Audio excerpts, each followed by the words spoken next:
Good morning students.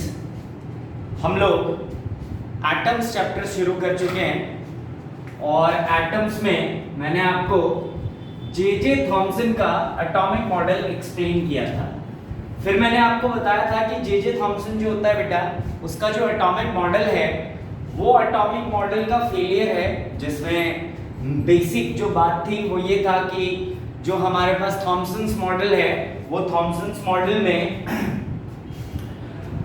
Electron और proton का जो नंबर है वो अलग अलग होता है, मतलब प्रोटॉन्स का नंबर ज़्यादा है कंपेयर टू इलेक्ट्रॉन।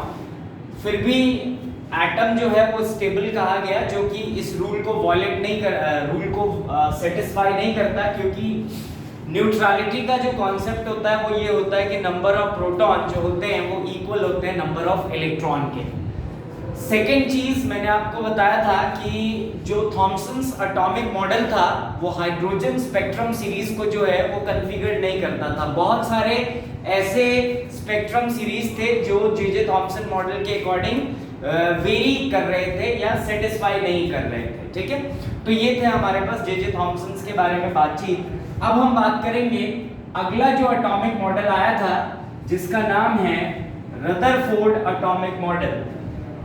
तो write down next heading Rutherford atomic model. Rutherford's atomic model, Rutherford atomic model. अच्छा, ये जो मॉडल है बेटा, ये हम अल्फा स्कैटरिंग एक्सपेरिमेंट से भी समझते हैं। तो इसी मॉडल को और क्या कहा जाता है? Alpha scattering experiment, alpha scattering experiment. तो ये जो रदरफोर्ड का एटॉमिक मॉडल था ये बेसिकली एक एक्सपेरिमेंटल बेस्ड एटॉमिक मॉडल था, जिसमें अल्फा पार्टिकल की जो है वो हेल्प ली गई थी, जिसको गोल्ड फॉयल एक्सपेरिमेंट से भी आप लोग जानते हैं, आपने केमिस्ट्री 11th में इसको पढ़ा होगा। तो सबसे पहले हमको जो समझना है वो ये कि ये अल्फा पार्टिकल्स होते क्या हैं। What is this alpha particle? ये अल्फा पार्टिकल क्या होते हैं? तो सबसे पहले हम लिखेंगे ये जो अल्फा पार्टिकल होता है ये बेसिकली हीलियम आयन होता है। Alpha particle is basically helium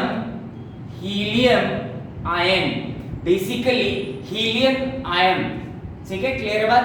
helium ion होता है बेटा ये। और होता क्या इसमें?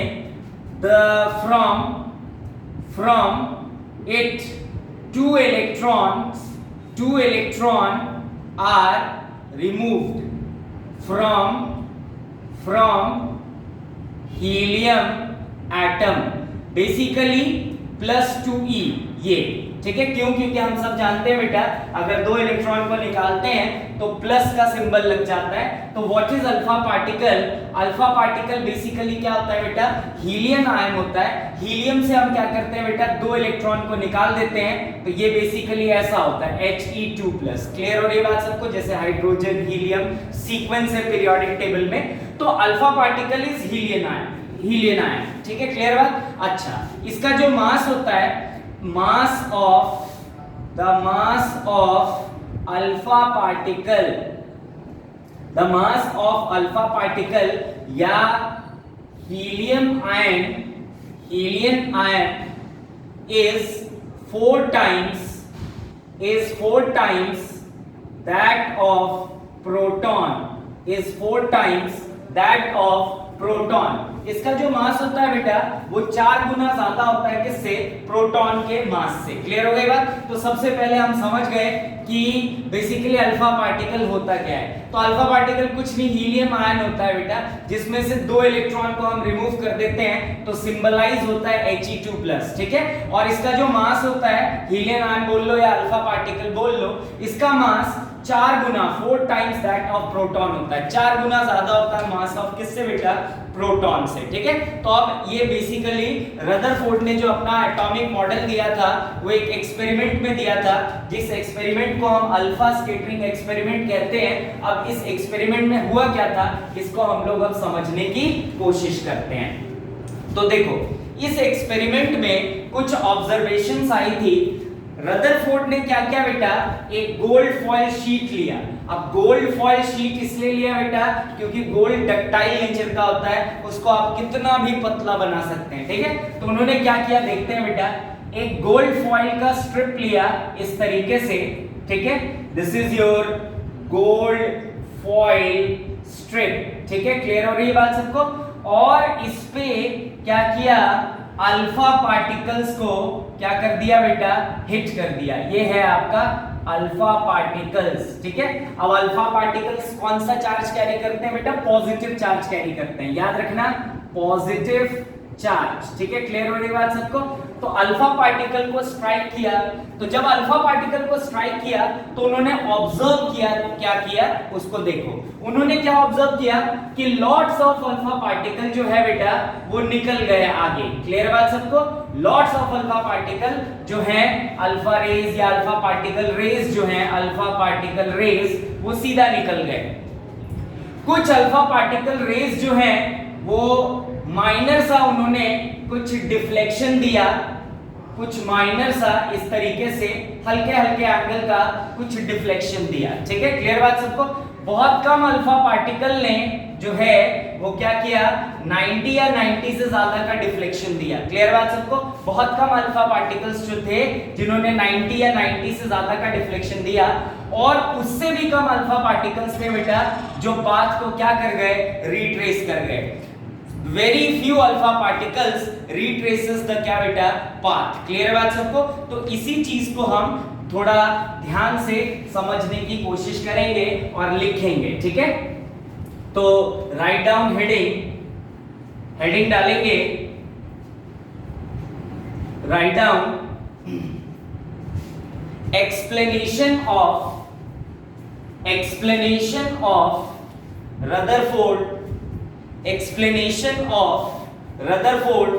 alpha scattering experiment, explanation of Rutherford alpha scattering experiment, explanation of Rutherford alpha scattering experiment, alpha scattering experiment, ठीक है। तो फर्स्ट पॉइंट लिखेंगे बेटा, राइट डाउन।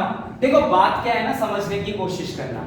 जे थॉमसन ने कहा था कि जो एटम होता है वो स्फेरिकल शेप का होता है, बिल्कुल सही बात है, होता है, बिल्कुल स्फेरिकल शेप का होता है। फिर उन्होंने कहा था कि जो एटम होता है बेटा वो एम्बेडेड होता है पॉजिटिव चार्ज से, मतलब एकदम भरा हुआ होता है पॉजिटिव चार्ज से, और कहीं कहीं पे क्या होते हैं बेटा, नेगेटिव चार्जेस प्रेजेंट होते हैं, कहीं कहीं पे नेगेटिव चार्जेस प्रेजेंट होते हैं। Positive charge is embedded uniformly in atom, और कहीं कहीं पे नेगेटिव चार्ज जो होते हैं वो उस एटम में प्रेजेंट होते हैं। तो अब सोचो अगर ये गोल्ड फॉइल है तो ये गोल्ड फॉइल भी क्या होगा बेटा, बहुत सारे ऐसे एटम्स से मिलके बना होगा, कई सारे एटम्स होंगे जो इस गोल्ड फॉइल को बनाते होंगे। बहुत सारे एटम्स जब मिलते हैं तो गोल्ड फॉइल या किसी भी चीज को बनाते हैं, क्योंकि हम सब जानते हैं हर चीज दुनिया में एटम से ही बनी हुई है। मतलब एटम जो है वो कॉन्स्टिट्यूएंट पार्टिकल होता है किसी भी सब्सटेंस का, किसी भी मटेरियल का। तो अब सोचो अगर ये एटम पूरी तरह से इनक्लोज होता पॉजिटिव चार्ज से, कहीं से खाली नहीं होता, तो फिर कैसे ये रेज पास हो पाती, क्लियर बात सबको।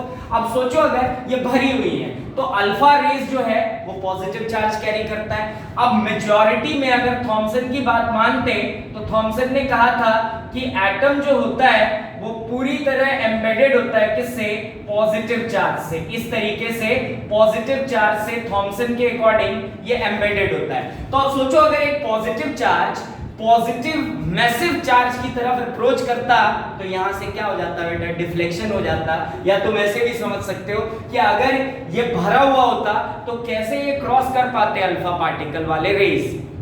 तो इसलिए रदरफोर्ड ने कहा कि ये सब बातें गलत हैं। बस सिर्फ एक ही चीज को उन्होंने सपोर्ट किया, और वो सपोर्ट क्या था बेटा कि एटम जो होता है वो स्फेरिकल शेप का होता है। तो अब हम रदरफोर्ड के एक्सपेरिमेंट से क्या क्या कंक्लूजन्स निकले उसके बारे में बातचीत करेंगे। तो राइट डाउन, फर्स्ट पॉइंट लिखेंगे, most of the alpha particles, write down first point, most of the alpha particles, most of the alpha particles, most of the alpha particles passes straight through, passes straight through the gold foil, passes straight through the gold foil, passes straight through the gold foil, passes straight through the gold foil, or suffer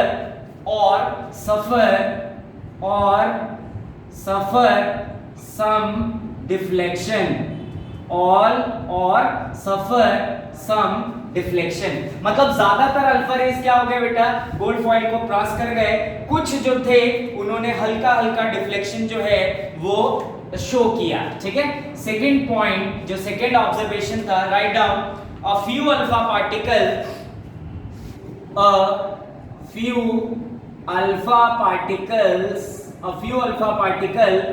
1 in 8000, मतलब 8000 में से कोई एक get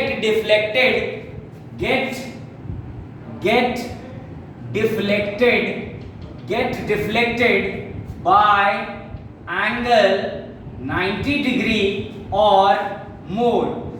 A few alpha particle 1 in 8000 get deflected by angle 90 or more. और तीसरा जो था, देखो बहुत कम अल्फा पार्टिकल, मतलब 8000 में से कोई एक अल्फा पार्टिकल जो है वो 90 या 90 से ज्यादा का डिफ्लेक्शन दे रहा था, और कम। अगला पॉइंट लिखेंगे, वेरी फ्यू अल्फा पार्टिकल्स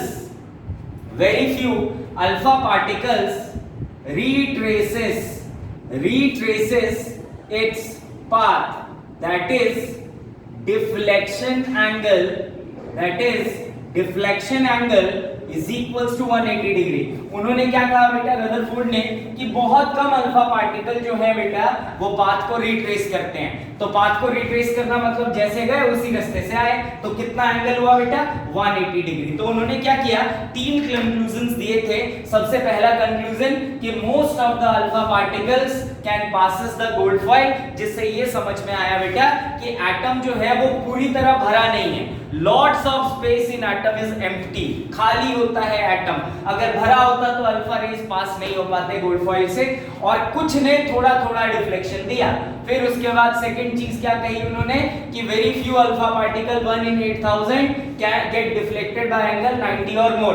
90 या 90 से ज्यादा का डिफ्लेक्शन जो है बहुत कम, मतलब 8000 में से कोई एक जो है वो इस एंगल से डिफ्लेक्ट हुआ, और उससे भी कम बेटा 180 डिग्री का डिफ्लेक्शन आया, मतलब पाथ को जिन्होंने क्या किया बेटा रिट्रेस किया। ठीक है, क्लियर हो गई बात। चलो तो अब सिग्निफिकेंस लिखेंगे, write down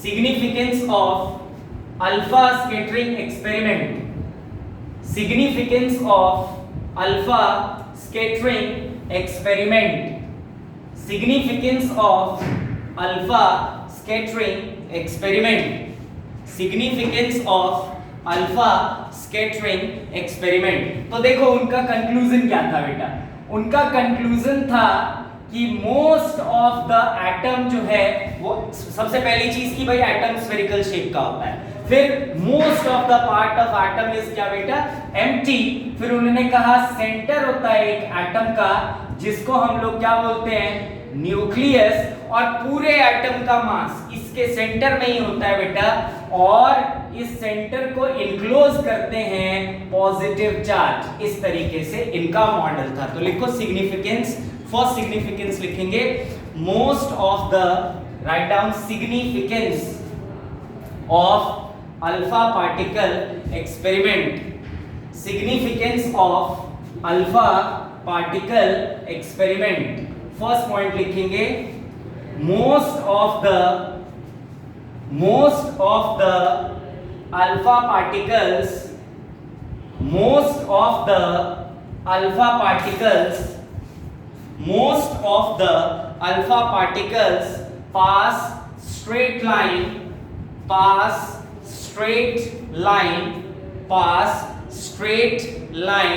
through the foil, so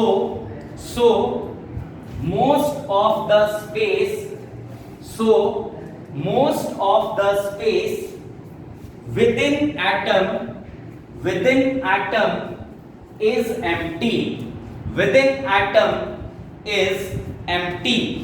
second लिखो बेटा, राइट डाउन सेकेंड सिग्निफिकेंस। ये समझ में आ गया कि ज्यादातर अल्फा रेस क्या हो गए बेटा, गोल्ड फॉइल को पास कर गए, जिससे कंक्लूजन क्या निकला कि भाई ज्यादातर एटम का हिस्सा जो होता है बेटा वो खाली होता है, ना कि पॉजिटिवली चार्ज मैच्ड होता है। ठीक है, सेकेंड चीज लिखेंगे, second point, to explain large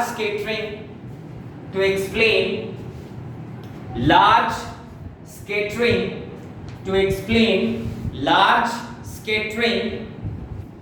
of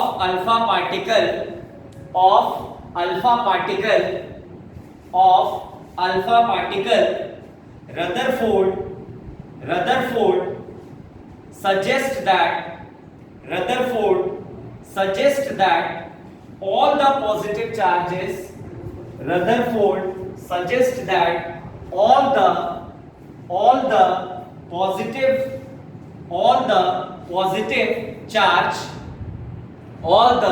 positive charges and mass of atom is concentrated in a very small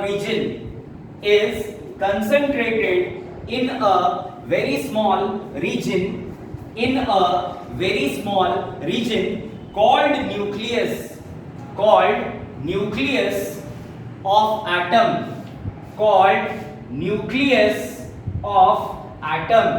called nucleus of atom, full stop.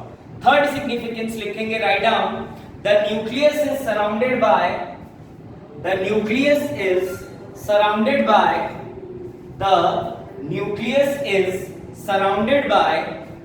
a cloud of electrons.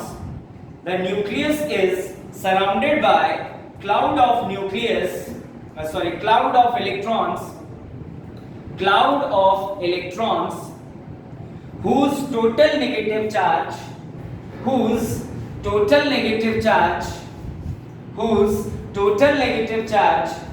is equal to total positive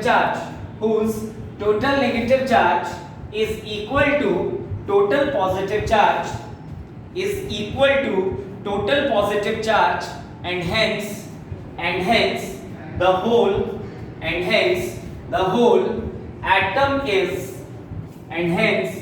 whole atom is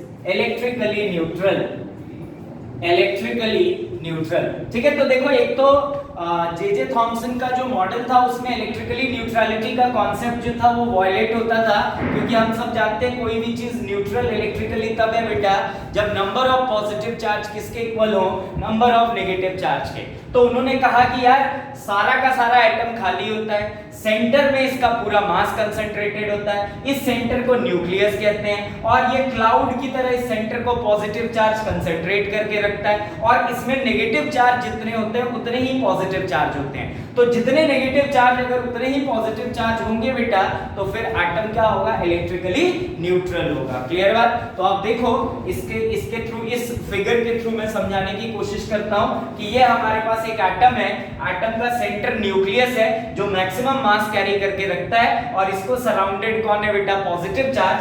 अब मान लो हमने यहां से alpha race छोड़े तो बहुत सारे alpha race क्या हुए बेटा, बिना डिफ्लेक्शन के पास हो गए। क्लियर है? ये हम यहां से अल्फा रेस को डेटोनेट कर रहे हैं, और कुछ अल्फा रेस जो थे उन्होंने क्या कर दिया बेटा, 90 या 90 से ज्यादा का डिफ्लेक्शन दिया, और बहुत कम अल्फा रेस थे जिन्होंने पाथ को रिट्रेस किया। तो जाहिर सी बात है बेटा, अगर अल्फा रेस पाथ को रिट्रेस कर रहे हैं तो बिल्कुल करेंगे, क्योंकि हमने अभी अभी बताया तुमको कि बेटा अल्फा रेस में भी पॉजिटिव चार्ज होता है और न्यूक्लियस भी सराउंडेड है पॉजिटिव चार्ज से।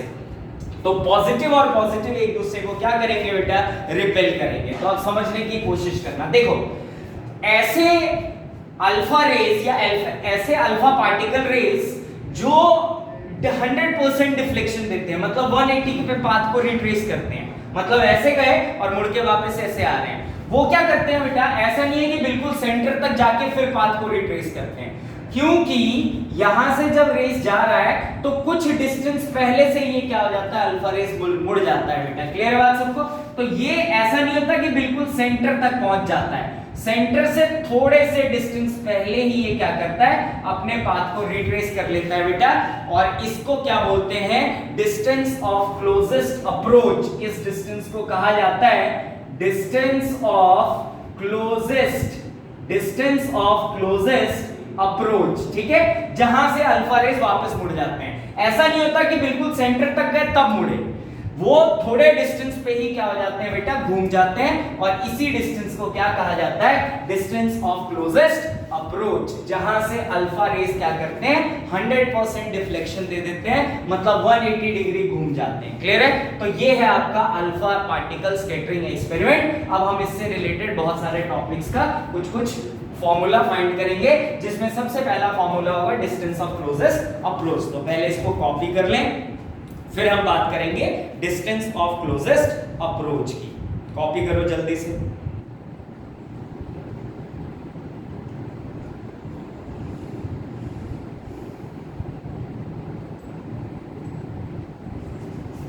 चल, तो अब हम इसके बाद हेडिंग डालेंगे distance of closest approach. Distance of closest approach, distance of closest approach, distance of closest approach.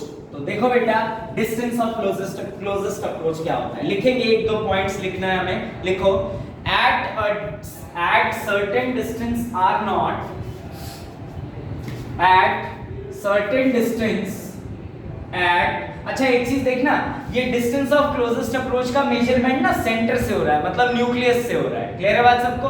तो न्यूक्लियस से वो डिस्टेंस जहां से वापस जो है वो अल्फा रेस मुड़ गया है। ठीक है, तो at certain distance, let's say is r naught, the alpha particle stops। अब देखो बेटा, तुम सबको याद होगा, मैकेनिक्स में बताया है मैंने कि जब भी किसी चीज के मोशन का डायरेक्शन चेंज होता है बेटा, तो पहले उसको रुकना पड़ता है। जब तक वो रुकेगा नहीं तब तक मोशन का डायरेक्शन चेंज नहीं करता है। तो at certain distance r naught the alpha particle stops, मतलब अल्फा पार्टिकल यहाँ पे रुका और उसके बाद उसने अपने पाथ को क्या कर दिया, रिट्रेस कर दिया, and retraces its path,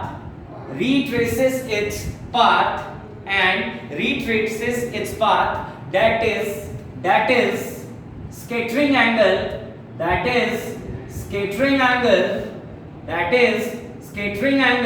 is 180 degree, scattering angle is 180 degree. This distance is called distance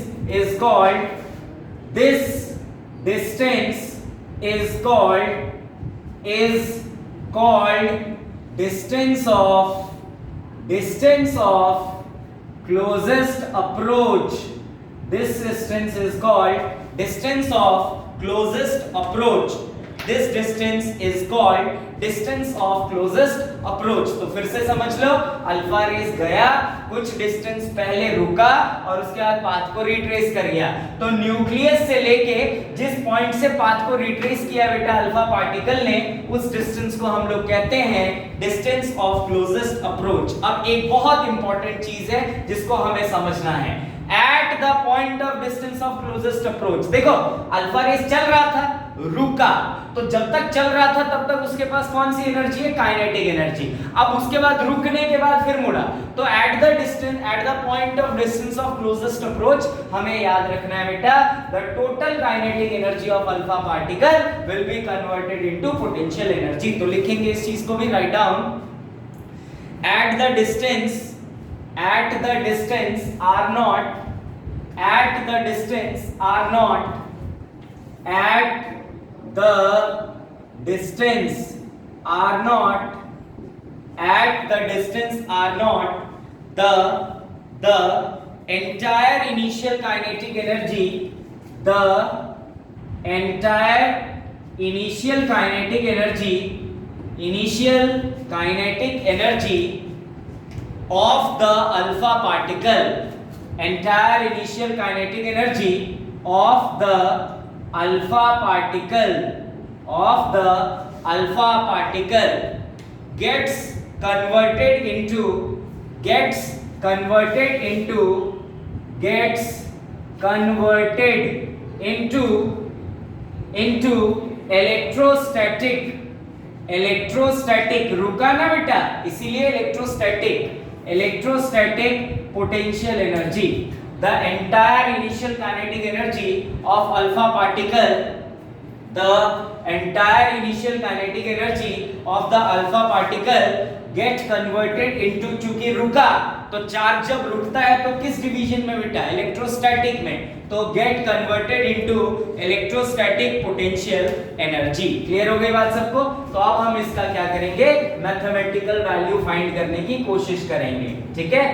चलो तो लिखो, mathematical relation of, mathematical relation of, mathematical relation of distance of closest approach, mathematical relation of distance of closest approach, mathematical relation of distance of closest approach। तो देखो बेटा, ये है आपका atom, this is your atom,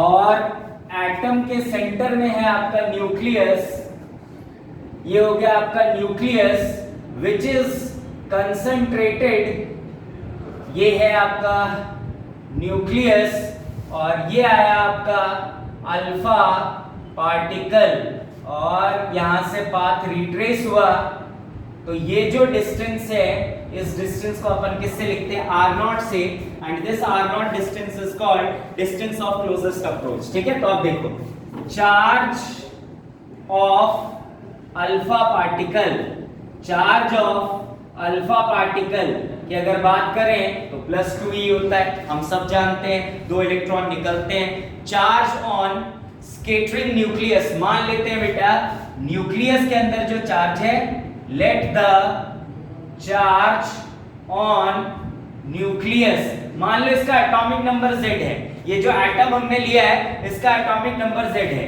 तो Ze हो जाएगा बेटा +Ze। Let's suppose the atomic number of the atom which is considering is Z, ठीक है। तो Z क्या है, एटॉमिक नंबर है, लिख लो, where Z is atomic number, where Z is atomic number, ठीक है जी। अब देखो हमने क्या कहा था, at the distance of closest approach the total initial kinetic energy of alpha particle get converted into electrostatic potential energy. तो अगर मैं इनिशियल काइनेटिक एनर्जी की बात करूं, initial kinetic energy of alpha particle, इसको मैं k अल्फा लिख दूं तो क्या बन जाएगा बेटा, हाफ mv²। यही होता है काइनेटिक एनर्जी का फॉर्मूला, हाफ mv², ठीक है। अब क्या होगा बेटा, eight the distance of closest approach this kinetic energy is converted into what बेटा, इलेक्ट्रोस्टैटिक पोटेंशियल एनर्जी। तो हम लिख लेते हैं at the distance of closest approach, at the distance of closest approach, initial kinetic energy, क्योंकि final तो zero हो जाएगा, रुक जाएगा, initial kinetic energy of alpha particle is converted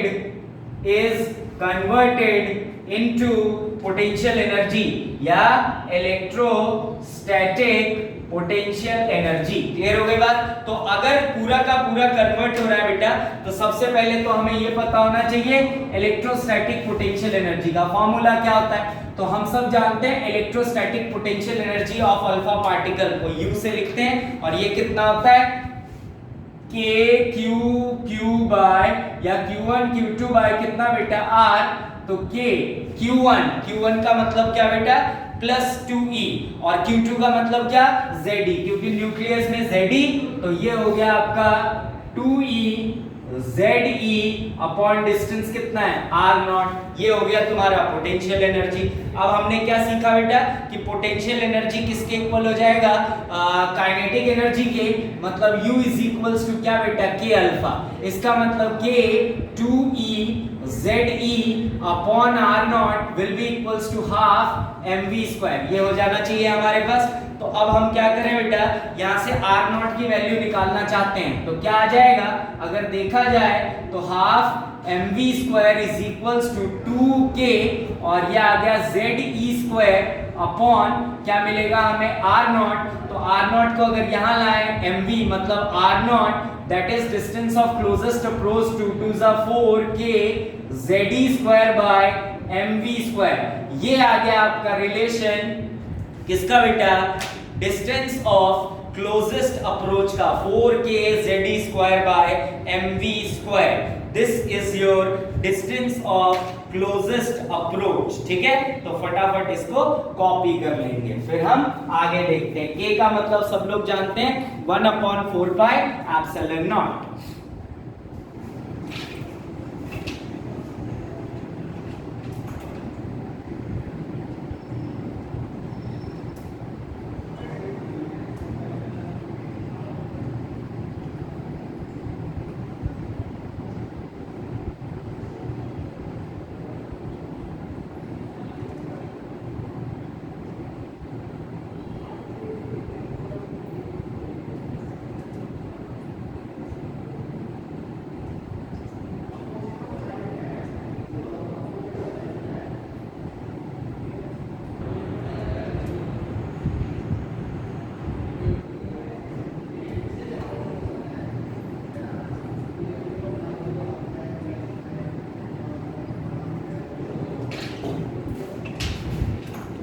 चलो, तो 4k ze square by mv square is the value of distance of closest approach. अब एक चीज नोट डाल के लिखना बेटा, एक्चुअली ये जो डिस्टेंसेस होते हैं बहुत छोटे होते हैं, तो एक चीज नोट डाल के लिख लो, write down the radius of nucleus, the radius of nucleus is of order, the radius of nucleus is of order of a fermi, of a fermi. Fermi distance की बहुत छोटी यूनिट होती है, fermi FERMI, where one fermi is equals to 10 raised power minus 10 metre होता है बेटा, बहुत छोटी यूनिट होती है।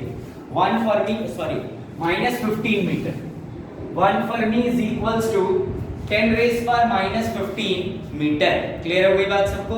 चलो, तो अब अगली हेडिंग डालेंगे बेटा, हमारी नेक्स्ट हेडिंग है impact parameter. Write down next heading impact parameter, impact parameter, next heading is impact parameter. ठीक है, तो देखो, मान लो हमारे पास ये न्यूक्लियस है, this is your nucleus, let's suppose किसी भी एटम का ये न्यूक्लियस है। ठीक है, लिखो, राइट डाउन। सबसे पहले impact parameter is defined as, impact parameter is defined as, impact parameter is defined as the perpendicular distance of the velocity vector, the perpendicular distance of the velocity vector of the alpha particle, perpendicular distance of the velocity vector of the alpha particle from the center of nucleus. देखो होता क्या है बेटा कि मान लो एक alpha particle है, उसका इस तरफ चल रहा है, ये लेट सपोज अल्फा पार्टिकल है और ये इस तरफ चल रहा है, क्लियर है बात सबको, ऐसे चल रहा है, तो अगर ये ऐसे चल रहा है तो इसका वेलोसिटी वेक्टर भी इसी तरफ होगा। जब ये आगे चल रहा है तो मान लो ये कुछ डिफ्लेक्शन दे दिया उसने, let this angle is alpha, तो लेट सपोज ये न्यूक्लियस का सेंटर है, ये इसका एक्सिस हो गया। अब ये जो परपेंडिकुलर डिस्टेंस है लेट सपोज b, इसी परपेंडिकुलर डिस्टेंस को हम लोग क्या बोलते हैं, impact parameter. This perpendicular distance is called impact parameter. So write down the impact parameter is defined as the perpendicular distance of the velocity vector of alpha particle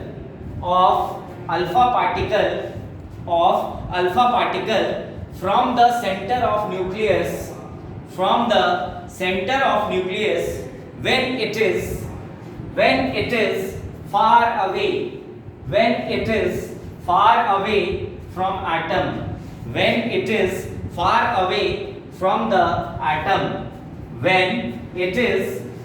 away from the atom, मतलब ये जो perpendicular distance होता है ये तब calculate होता है बेटा जब अल्फा पार्टिकल एटम से बहुत दूर है। क्लियर हो रही है बात सबको? चलो अगला पॉइंट लिखो, write down for important features लिखो, important points for large impact parameter, मतलब b का डिस्टेंस बड़ा, for large impact parameter the repulsive force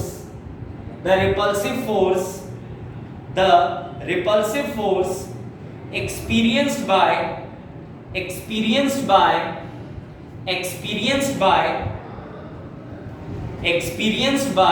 alpha particle is weak.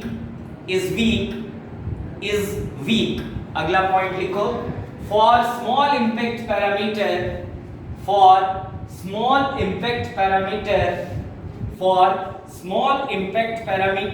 the repulsive force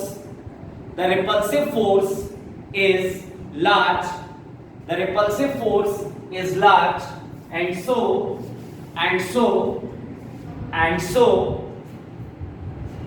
the alpha particle is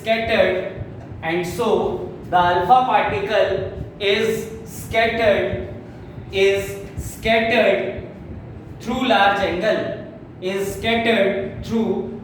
angle, next लिखो, for a head-on collision when alpha particle is just aimed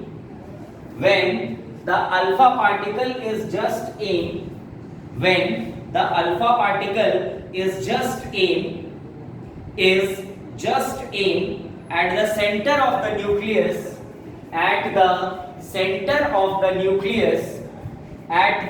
center of the nucleus, the impact parameter is 0. अब सोचो अगर alpha particle को तुमने head on collision करवा दिया nucleus के centre से, तो अब ये तो परपेंडिकुलर डिस्टेंस होता है तो वो कितना हो जाएगा, 0। तो अगर इम्पैक्ट पैरामीटर 0 है तो इसका मतलब अल्फा जो होना चाहिए, मतलब स्कैटरिंग एंगल जो होना चाहिए वो कितना होना चाहिए बेटा, 180 डिग्री, तभी पाथ को क्या करेगा, वो रिट्रेस करेगा। ठीक है, अगला पॉइंट लिखो, the shape of trajectory of scattered alpha particle,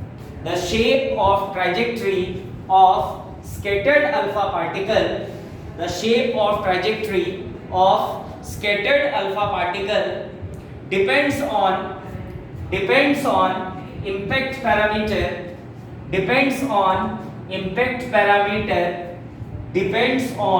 impact parameter and the nature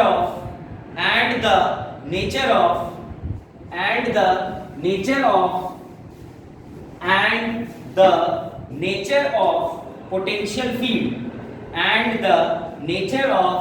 potential field. अब जो इम्पैक्ट पैरामीटर होता है बेटा, उसका हमें सीधा रिलेशन याद रखना है। It is b is equals to 1/4 pi epsilon naught ZE square cot theta by 2 upon के मतलब यहाँ पे काइनेटिक एनर्जी है। क्लियर है बात? तो b is equals to और क्या लिख सकते हो 1/4 pi epsilon naught ZE square cot theta by 2 upon half mv square. This is the relation of impact parameter. इस चीज को हम ध्यान रखेंगे। अब इसको कॉपी कर दो।